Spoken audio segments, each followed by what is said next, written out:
Hi everyone, so we're on the hour and what I would like to do is first welcome everyone to this March webinar for the Afrometabolomics Corner of Special Interest. And today I have the pleasure of introducing Dr. Makalana Nakyani. He's an associate professor at the Department of Biochemistry, Genetics and Microbiology at the University of Pretoria. His scientific interests focus primarily on fundamental questions in the field of microbial ecology, genomics, and microbial metabolic activity.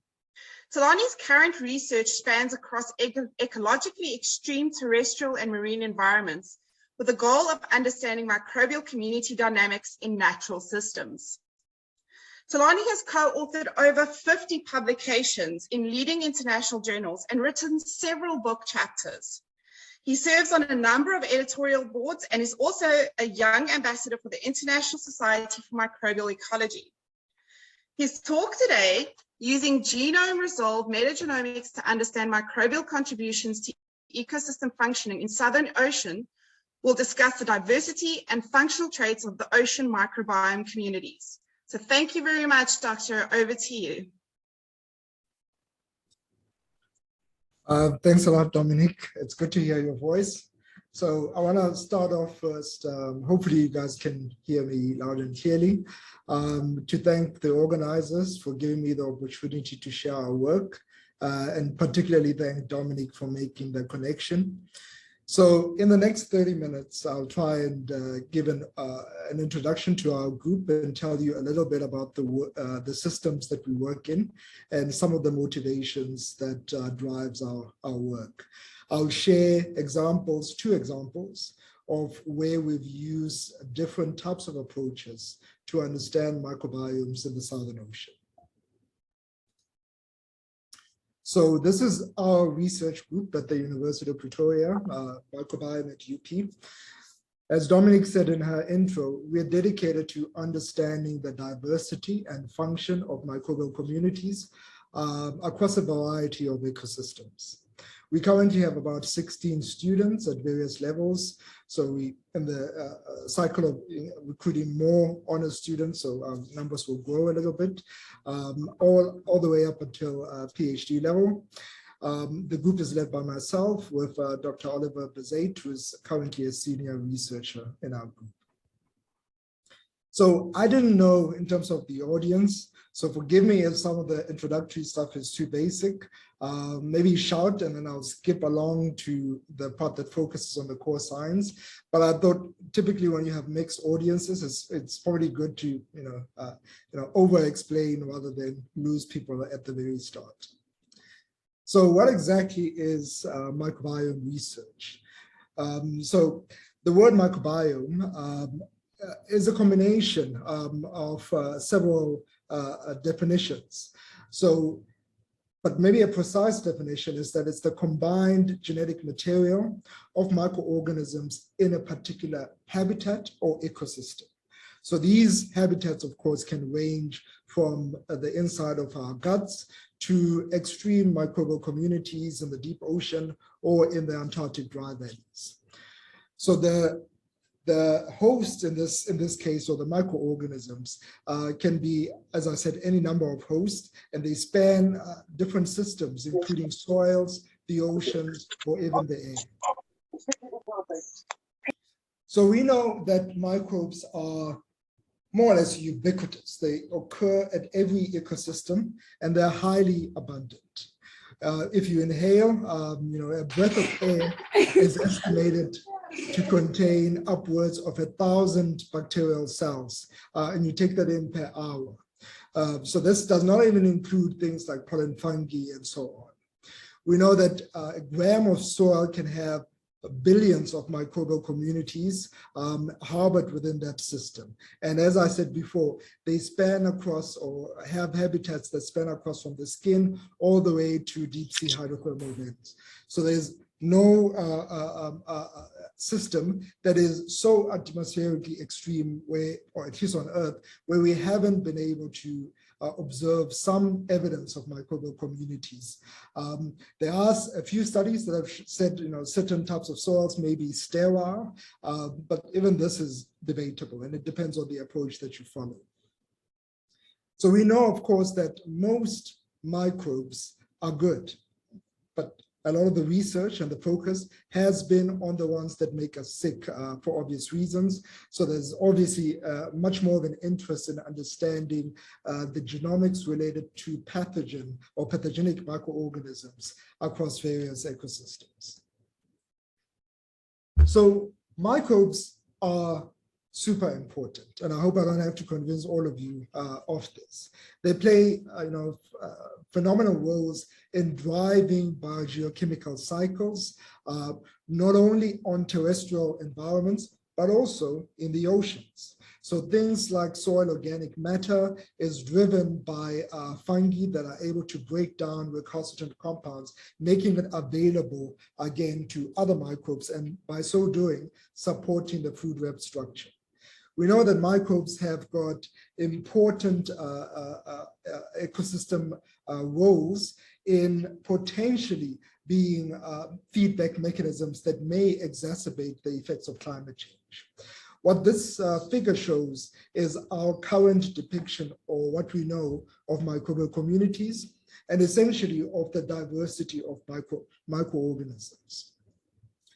You can see that what's indicated there, of all life, shows where we fall in, eukaryotes, that is just a small proportion of living organisms that are out there, and that related to us are the plants that are also following in under the same domain.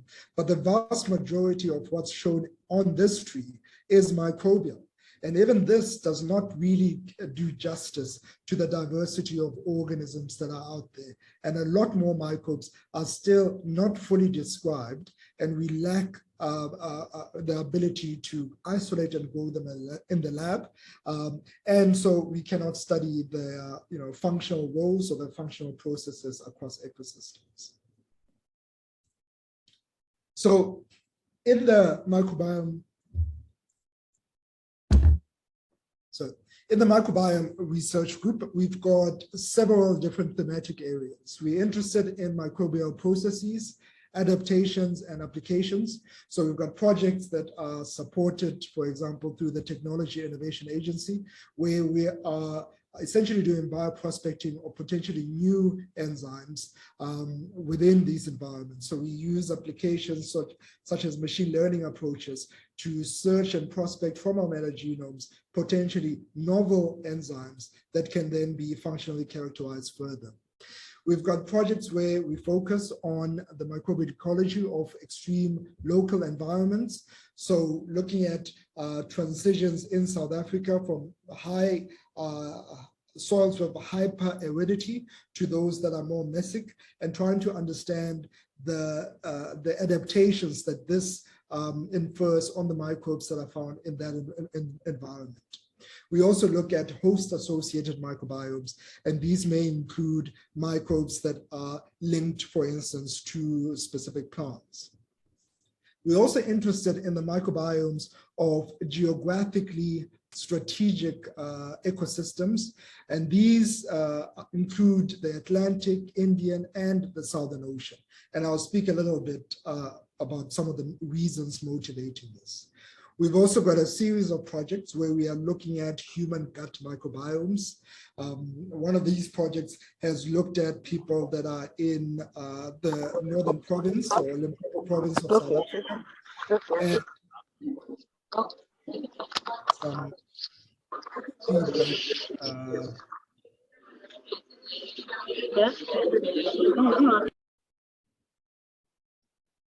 okay, so we've got projects where we've looked at differences between people in the Limpopo province of South Africa and those in urban locations, and how their diet impacts on their microbiome.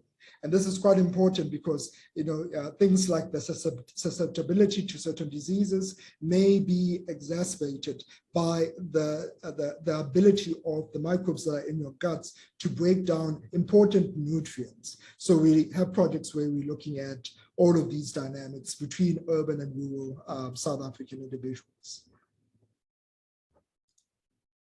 So the current projects in the group, we've essentially got 5 projects that are running. The first, mentioned briefly, was the project which is depicted here, where we're looking at the microbial ecology of South African soils. We've got the projects that are linked to the human gut microbiomes. And we've got 3 major projects that are currently ongoing. The first is supported by the EU, and this project aims at understanding the ecology, evolution, and function of marine microbiomes, and specifically focuses on the Southern Ocean and the South Atlantic Ocean. We've got a project where we're also looking at microbiomes in the South Atlantic. That's also supported through the South African National Antarctic Program. And we've got a project that we've been working on for several years that's looking at the microbial ecology of Antarctic permafrost. We've recently sequenced about 20 different permafrost cores, and we are using genome-resolved metagenomics to reconstruct the diversity of the bacteria that are contained within these samples, and also look at how potentially viruses, through the actions of auxiliary metabolic genes, influence functional processes within these microbiomes. So as you can see, a lot of the projects, at least the last 3 that I talked about, focus quite a bit on understanding polar and marine ecosystems. And there's a reason why we focus on these systems. As I said previously, these are, for us in South Africa, really important and have a strong geographic advantage. South Africa is about 3,000 kilometers of coastline, which is surrounded by the Indian and Atlantic Ocean, and directly below us, the Southern Ocean. So this is, it's important because the Southern Ocean is one of the most critical marine ecosystems and essentially controls the Earth's climate. The oceans are also important for other reasons. The oceans, in particular, the Southern Ocean, regulate the transfer of heat and also the transport of nutrients that occur. The oceans are also important because they are responsible for sequestering the majority of the Earth's CO2, and they do this primarily through 2 different mechanisms. The first being what is termed the solubility pump, and this has been studied for many years by oceanographers interested in chemical and physical oceanography. And then the second method is through what is termed the biological pump, where inorganic carbon dioxide is converted and eventually sinks to the bottom of the ocean. So we know that what are called phytoplankton and zooplankton, play an important role in driving these systems. But we know essentially very little regarding the role that bacteria, archaea, fungi, and viruses play in terms of mediating and driving some of these processes. Okay, so the oceans, of course, perform these functions through the combination of both the solubility pump, which is driven by sinking cold carbon dioxide containing water, which sinks to the bottom of the ocean, and also through the actions of biological communities that are constantly interacting. So by this, I want to show you that there is really a strong scientific justification for us understanding precisely which microbes occur within these systems, the exact functional roles that they play in terms of breaking down nutrients that are transported throughout the ocean surface, and essentially trying to characterize the exact function so that we can predict what effect the climatic changes might have on the ability of microbes to carry out these important functions. So the third reason is that there's been currently some strong support in terms of supporting fundamental research on Antarctic ecosystems. South Africa has been a signatory of the Scientific Committee for Antarctic Research, I think since inception in 1958, and we're one of the countries that play an important role. And we see our role as driving, global stewardship in terms of managing the oceans, and as a responsible citizen in terms of characterizing and understanding these systems, the systems being polar and marine ecosystems. And we've also, as a group, been involved in some efforts now towards establishing what would be a global microbiome initiative that would also be linked to several biotechnological initiatives. And these have been governed through several agreements, including the Belém Agreement, which was signed a few years ago. So if I've convinced you about the importance of polar and marine ecosystems, I'll tell you a little bit more about the system that we work in. So we work in the Southern Ocean, and I've said before that this ocean surrounds Antarctica and acts as an important system in terms of driving the Earth's climate. The Southern Ocean and through its actions of different water masses, including the Antarctic circumpolar current, is important towards transporting various nutrients throughout the oceans. What happens in the Southern Ocean, of course, has got important consequences on what happens in the North Atlantic, not only in terms of driving the productivity of phytoplankton blooms, but also in terms of controlling the climate. We know that microbes and the ocean are important, and the interactions between these two has not been well studied up until so far. We also know that the Southern Ocean plays a major role in terms of both carbon and storing heat. An example that I put up there is that about 40% of anthropogenic carbon dioxide from the atmosphere is taken up by the Southern Ocean. So it's important to understand, for instance, in a changing climate where the ocean's pH are likely to decrease, what effect that decrease in pH might have on the ability of the Southern Ocean to take up that anthropogenic carbon dioxide. So, as I've said before, the role that phytoplankton play and also microbes is known to be important, but we lack an important mechanistic understanding of precisely the role that microbes play in terms of governing these processes. So the system that we work in the Southern Ocean, as you can see from this map here, we have an opportunity to, as a group, to undertake several cruises that are supported by the Department of Environmental Affairs and the Department of Science and Technology in South Africa.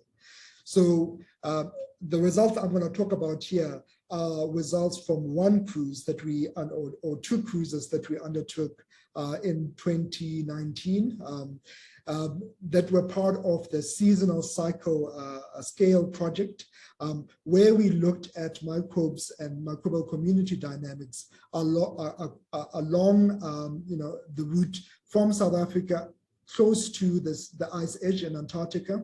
And we also looked at characterizing not just surface microbial communities, but in understanding how the transportation of nutrients across or downwards from the water column impacts on not only microbial diversity, but also microbial functional processes in the Southern Ocean. So the video that I was playing there showed you a little bit in terms of how the samples are collected as part of these cruises that we come back with after filtering the samples and work on and process in the lab. So we typically have two different methods that we use to characterize microbial communities. The first of these methods that are shown here are amplicon-based approaches. And for these, we typically use a marker gene sequence, and we use for bacteria and archaea, the 16S RNA gene sequence, and maybe the ITS gene marker region for fungi, or 18S for other microeukaryotes. And this allows us to get a snapshot of community diversity across these systems. So from all the cruises, that what we typically do, we want to get a quantitative estimate of the number of bacterial cells that are there. So we typically do a combination of flow cytometry, which allows us to estimate the abundance of microbial communities. What we also do is shotgun metagenomic analysis. And for this, unlike the amplicon-based approach, we typically sequence all of the genetic material that's harbored within a system. So, of course, this then targets bacteria, archaea, you get weeds that might be related to phytoplankton and other eukaryotes in the system. But this allows us to get a holistic understanding in terms of the microbial communities that are harbored in a particular sample, and also the functional genes that they possess. So I'll give you an example through this talk of one approach where we've applied amplicon-based studies. And towards the end, if I have time, I'll just briefly give you some of the insights that we've generated by following a shotgun metagenomic approach. So the first work I want to share with you is work that we did as part of the SCALE cruise. So as part of this cruise, we had an opportunity to undertake 2 cruises in the Southern Ocean. The first being in winter, and then the second occurring in spring. As you can imagine, the dynamics change and alter quite drastically, not just because of the effect of temperature, but the availability of nutrients also changes within the 2 different seasons. So the first question that we wanted to understand is, what is the effect of specifically phytoplankton blooms that occur in spring on prokaryotic, that is bacteria and archaeal communities in this system, which is known to be less productive in the Southern Ocean? And then we also asked this question and looked at microbial community dynamics along the water column. So not just in the aphotic or so-called sunlit area of the ocean, but also in the euphotic zones of the ocean, which do not receive any sunlight. So what we found is that there's increased archaeal and bacterial community numbers during the Southern Ocean spring bloom. This shift that we observed tended to coincide with increases in the available chlorophyll-A concentrations, which implied that prokaryotic growth in the upper ocean may be supported by photosynthetically derived dissolved organic matter. So this result is consistent with what's been previously reported in other systems, and confirms that the dynamics that you observe in the Southern Ocean, although limited by the availability of nutrients, seem to follow patterns that are observed in other marine environments. What we also found is that the consistency of the cell counts, the prokaryotic cell counts that we observed, lacked what we could say, they were inconsistent in terms of the data. And this might be due to several reasons. One, we propose, is that there is quite rapid and fast remineralization of organic compounds that occurs in the epipelagic, that's the surface of the ocean, and that impacts on how particles sink to the bottom ocean, and essentially how rich nutrients become available to the lower depths. As you can see from this figure here, and I hope it's clear, that the abundance of both bacterial and archaeal communities tended to decrease as you go down the water column. So you can see that the lighter colors here denote the deeper samples, whereas the 5 meter samples, you had a higher abundance of prokaryotic cell counts that were there. So the prokaryotic cell counts, as I said, sort of show or reveal that there's a higher number of cells that were recorded in spring in the surface in spring compared to those in winter.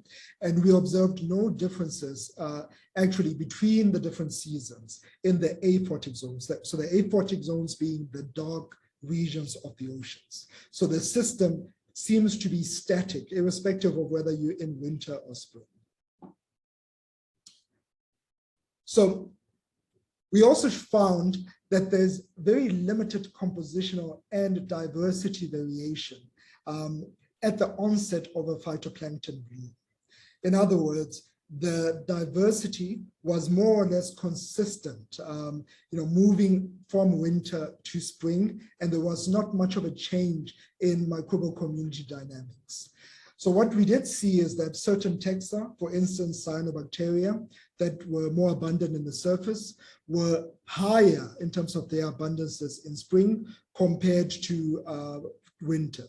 We also saw no increase in the typical taxa that are known to respond quite rapidly towards, as a response of phytoplankton blooms. So flavobacteria being one example, and other gamma proteobacteria seem to be essentially resistant to any ecosystem change due to the onset of a bloom. We also saw no increase in terms of the archaeal groups in spring, and this result is actually in contrast to observations in other systems where they've shown that Archaea, particularly those from MG2, respond quite rapidly towards shifts as a result of a spring bloom. So in terms of alpha diversity essentially just gives you a count of diversity, and beta diversity, which measures the differences in diversity across or two different samples. We observed no differences as a result of the bloom. And these differences were not observed in terms of the different depths and also in terms of the different latitudes. So moving from South Africa closer to Antarctica, we observed no differences.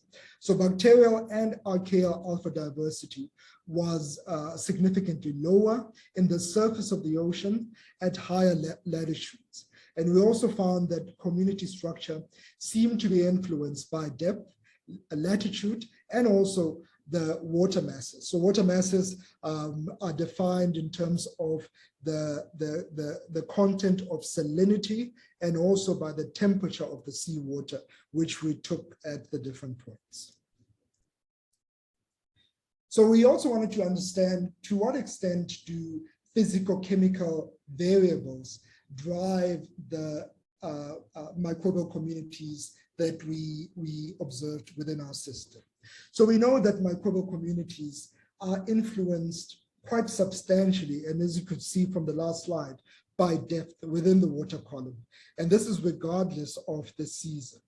So this result suggests that there may be what you would term a resilient core of microbiota, which seems to be structured by constant physicochemical parameters. So in order to test this, we measured parameters that may be influenced by depth, but also it measured nutrient variables. So things like nitrogen, nitrate, ammonium, nitrite, or urea, phosphate, silicate, and other nutrients to try and understand how the availability of these nutrients influence the composition of microbial communities. So what you'll observe between winter and spring is that we've got different drivers shaping the structure of microbial communities. What you can see here is that in terms of the depth that we took samples from, there appears to be different factors which are more significant in explaining the variation of those communities. For instance, what you can observe here are the samples that were collected at the ocean surface, so in the first 50 meters, and these seem to be more influenced by the availability of things like ammonium, nitrate, and also oxygen. Seems to be a strong determinant of these microbes. But if you look at spring, these factors like when you look at the depth as well, you can see that the availability of things like chlorophyll A and also nitrate seems to then also be a strong driver in terms of explaining a community structure within these communities. And the patterns also are different in terms of different prokaryotes. For instance, when the factors that I've just explained or shown here are what appears to drive bacterial communities. But when you look at the structure of archaeal communities, they form more structurally distinct associations, and they seem to be very different in terms of their composition compared to bacterial communities. When you look at Archaea, you do not see that very strong difference based on the depth at which they were profiled, but they seem to be much more consistent irrespective of the sampling depth, and they're much more resilient across the water column. So It is possible. I mean, if you look at these results, that the prokaryotic structure and diversity may be reflecting the metabolism of both bacteria and archaea and the speed at which they might be able to respond to shifts in physical chemical variables. So you expect, for instance, bacteria with their rapid metabolisms to demonstrate much more rapid shifts in terms of the availability of nutrients compared to archaeal communities, which are much more slower growing and are not as rapid in terms of their metabolic traits compared to bacteria, for instance. And this might explain how a combination of variables such as, for instance, iron availability and low temperatures may impact the productivity of microbiota in the Southern Ocean. So we also wanted to understand the extent to which the associations or the relationships of microbial communities impact on their diversity. So for this, we ran what is called co-occurrence networks.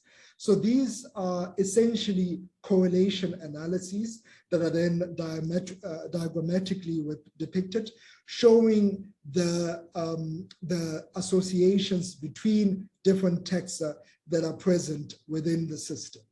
So what's shown in this figure, there's lots of such plots because we did them at each depth. I'm showing you the associations that are found at 50 meters and those of Archaea at the deep ocean. And what you can see is that we seem to see evidence of some bacteria that seem to be central in terms of their role in connecting and driving nodes between different organisms. So these bacteria may potentially in this system be keystone taxa that are very important in terms of not only driving compositional and structural patterns, but also in terms of their functional importance. So for instance, one of these, and I won't go through all the groups, was a group of SAR11 bacteria that seemed to be very central in and highly interconnected between the different clusters that we observed. So these groups are of course known for their role in terms of driving heterotrophic processes and the consumption of phytoplankton derived organic matter in the oceans. And we see different patterns in the deep ocean where Archaea seem to have a much more pronounced role as keystone taxa, and their network hubs or the connections that they formed differed quite substantially in the deep ocean compared to those of bacteria. So maybe to give you a summary quickly of the first part of this talk, the question that we had was trying to understand the effect of these blooms on prokaryotic communities. And what we found is that there is essentially a smaller effect of the early spring bloom on phytoplankton blooms on microbial communities, and that the patterns of bacteria and archaea seem to differ at different points in the water column. There's various reasons to explain some of the patterns that we observed. It might be that we are seeing evidence of some resilience within the microbiota and the systems that we looked at. It could also be an effect of, oligotrophic conditions or constrained nutrients within the system. We know as well that, in the Southern Ocean, iron seems to be limited, and iron is an important cofactor in driving biological processes. And this might impact on the ability of microbes to respond to any kind of ecosystem shifts, including phytoplankton bloom.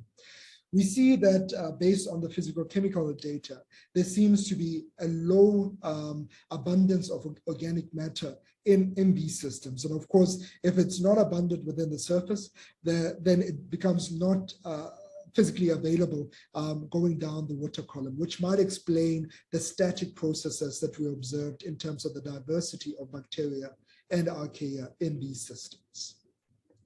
So I see I've taken longer than I thought, but I'll give you the last bit of the talk, and maybe try and give a high-level overview and summary in terms of the work that we've done using genome-resolved metagenomics. So you'll remember at the very start, I talked about the different approaches that we use in the group. And the second bit are the shotgun metagenomic approaches. So by sequencing the entire genetic material in an environment, what you end up with is essentially a bioinformatic puzzle, right, where you've got different sequences that are not necessarily orientated in any way. And what we do is use tools, developed computational tools to try and essentially put together these puzzles and derive or come up with a picture of specific genomes that are contained within these systems. So I won't go into the detail, but one of the approaches that these approaches use is to look at the GC contents of the microbes within the system and then set up essentially different groups or clusters of organisms based on GC content similarities.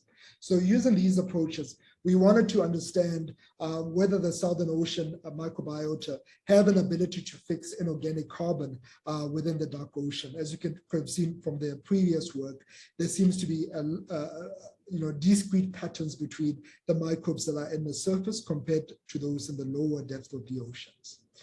So what we did is we reconstructed about 820 novel genomes. So these are called metagenome assembled genomes.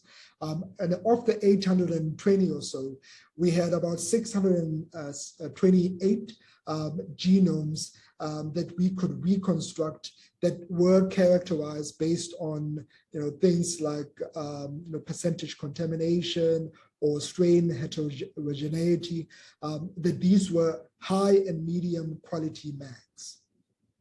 And these are from the work that we've done, show indication that a lot of these genomes that we observed in the Southern Ocean seem to have got very distinct differences in terms of genome size, the GC content, and things like the codon density.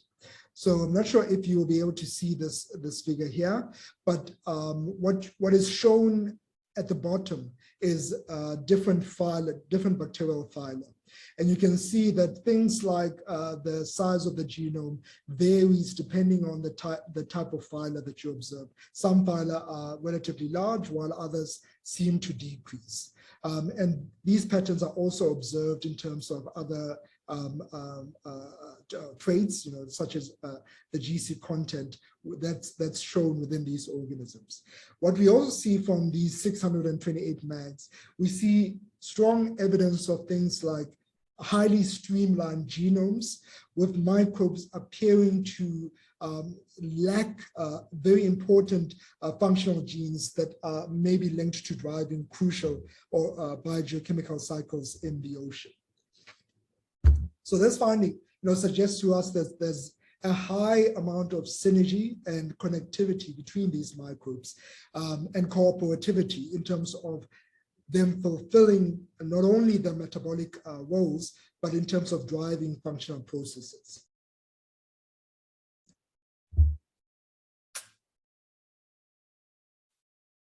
Excuse me. All right, so I'm not going to go into details, but this is also a paper that we're currently working on. So when you look at the phylogeny of the microbes that we found, we see very high evidence of taxonomic and phylogenetic diversity in Southern Ocean microbiomes. And what was quite exciting about the genomes that we binned is that we see a high proportion of Archaea that were not previously described, about 114 high quality archaeal genomes that we're currently exploring now. We also see bacteria that span across a wide number of different classes, about 18 different classes of bacteria that include important ecological groups such as the Acidomicrobia and SAR324 groups that are known to be important in terms of driving nutrient recycling within the deep ocean. So what we're currently doing now is that we're trying to specifically mine groups that we find to be highly interesting. So for these, we saw that 167 of the 600 or so genomes seem to have very interesting or possess genes that are linked to inorganic carbon fixation. And we did further exploration trying to look at their metabolic capacity in terms of driving nutrient recycling within these systems. And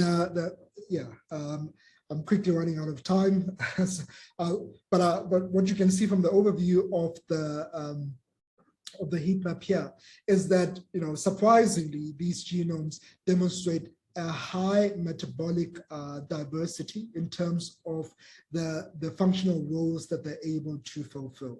We see, for instance, and I'll choose one, that there's certain genomes that demonstrate a high array or suite of enzymes that are known to be important for things like breaking down things like recalcitrant organic matter, which is present in the ocean.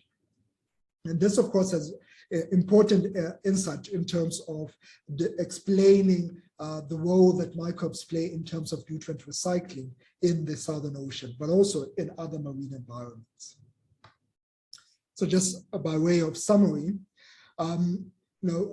200 of these genomes, or over 200 of the genomes that I mentioned before, seem to be novel genomes. And when we compared our data with those from other expeditions, they also appear to have a suite of genes that are just observed within the Southern Ocean microbiota. So what we've done is we've essentially come up with a catalog of genes that appear to be just observed within the Southern Ocean.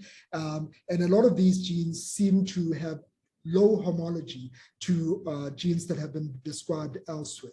So what we're doing now is reducing the similarity threshold that we're using, going down to as low as 50% to at least get some idea of which families of enzymes these genes might potentially be linked to.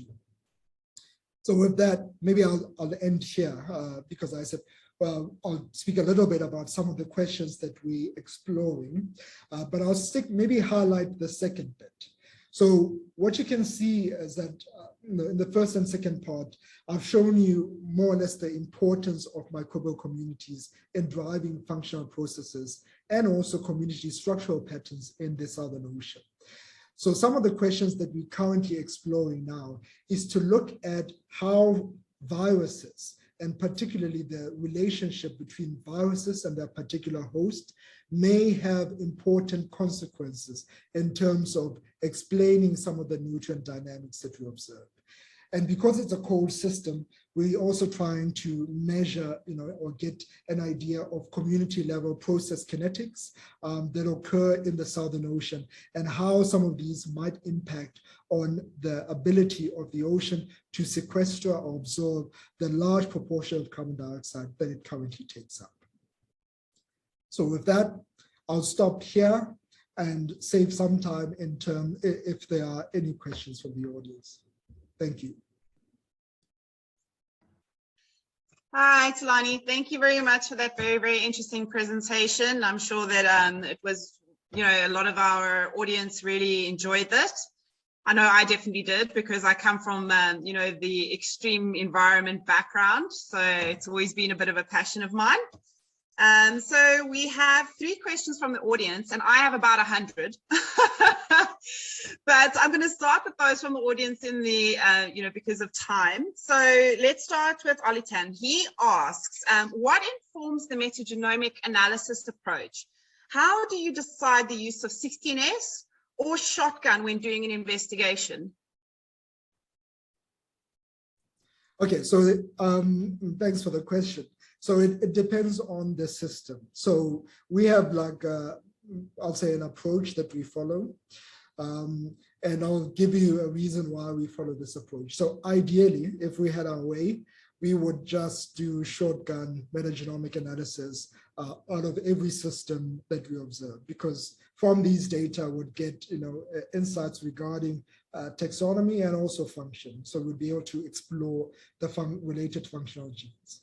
But because of the huge cost disparities between the two, what we typically do is if we have a new project in the system, we will do 16S analysis just to get a sense of what the structural patterns are of microbial communities.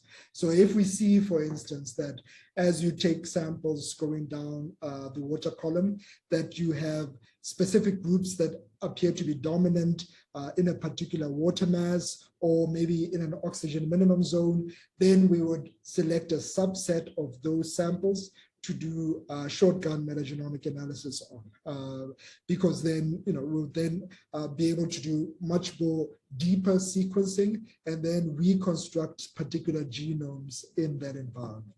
But the choice is also determined by the specific questions that you are looking at. So if I wanted to explore questions related to, for instance, the co-occurrences or the ubiquity of particular groups of organisms, then maybe I might use an amplicon-based approach, because that might give me a quick overview regarding those patterns in terms of the microbial communities. Hopefully that answers your question. Okay, thanks. So moving on, we have a question from Lindani. It says, what is the minimum average number of samples or replicates that could be required to construct co-occurrence networks with confidence? Yeah, so it also depends on the specific network co-occurrence algorithm or method that you use. There's a really nice review paper that was published in ISME Journal last year that gives you some of these very useful guides. But for this study, we typically do at least 25 samples in the entire data set, and we try and have at least 3 different replicates per sample in trying to construct the co-occurrences. But of course, I mean, the co-occurrences are correlation analysis. So the strength of the correlations that you infer will be increased by increasing the number of samples. But as you do that, you also have to remember, like if you increase the number of samples, you also increase the particular number of observations that are linked to a particular sample. So, and that becomes computationally expensive in terms of trying to look at the differences. So things that we do as well would say, would restrict the co-occurrences to the top 20 taxa that we observe in the system, because you can imagine running permutations of 20 correlations across a data set, it can get quite laborious. So yeah, so quite things like that, I mean, are important considerations. Okay, thanks.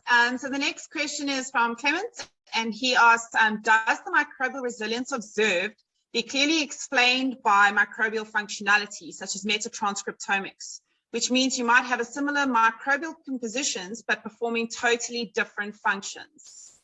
Yeah, so one of the difficulties that we've had in our work is, we found it really difficult to get some non-degraded RNA, which would be useful for transcriptomic analysis. Part of this is that, if you saw the system that I showed you in terms of the CTD, so we essentially get about 3 liters of water that you can filter out and concentrate and use for your analysis. To do useful transcriptomic work, you probably need 10 times that amount. You need to at least filter 20 liters of water. But if you are in a collaborative cruise, water is a pretty precious commodity, and you're never going to get near that amount to be able to do transcriptomic work. So of course, the caveat in this is that we are looking at genetic capacity, so based on DNA sequence data. And of course, the patterns might be very different in terms of the transcript of particular bacteria that may be abundant. So we're trying to go about this slightly differently by asking the same question, but using experimental systems aboard the ship. So one of these systems is that we plan to, in the next cruise, run a nutrient co-limitation analysis. So this would essentially set up a mesocosm experiment looking at how the availability of different nutrients impacts on microbiomes. So because we'll be taking bulk water from the system, we'll be able to specifically set aside samples for both proteomics and transcriptomic analysis. So then we'd be able to make much more definitive answers, well, at least in that system, regarding which taxa may be more abundant or differentially more abundant as a response to particular nutrients, for instance. So I hope that answers your question, Clement. Okay, so I'm going to move on to some of my questions, and because we have very limited time, I think we have like a maximum 5 minutes, and I really want to get mine in here. So I'm not going to ask too many of the 700 that are running around in my head right now. But one thing that I wanted to know in terms of the genomes that you were having a look at and that you found, especially in terms of the Archaea, I'm curious to know whether you found any loki Archaeota in your samples. I wish. No, so no loki in Archaea, but we found a lot of Archaeota and some Nano-Archaeota within the samples, but unfortunately no loki. Keep on searching, you might find them. Yeah, I'm pretty sure. I mean, we're pretty surprised at the number of high and medium quality archaeal genomes. In fact, I mean, I might be I stand to be corrected, but some of the low quality bins, the Archaea that we could not use for downstream analysis, we do see just based on phylogenetic marker inference, signatures that are consistent with some loki, but these are not at a high enough level in terms of the quality for us to do any kind of downstream analysis for. So typically, if you reconstruct these genomes, you have to have genomes that have contamination levels below 15%. The strain heterogeneity should be also below 5%. So a lot of the genomes that we could not use have got really high contamination levels.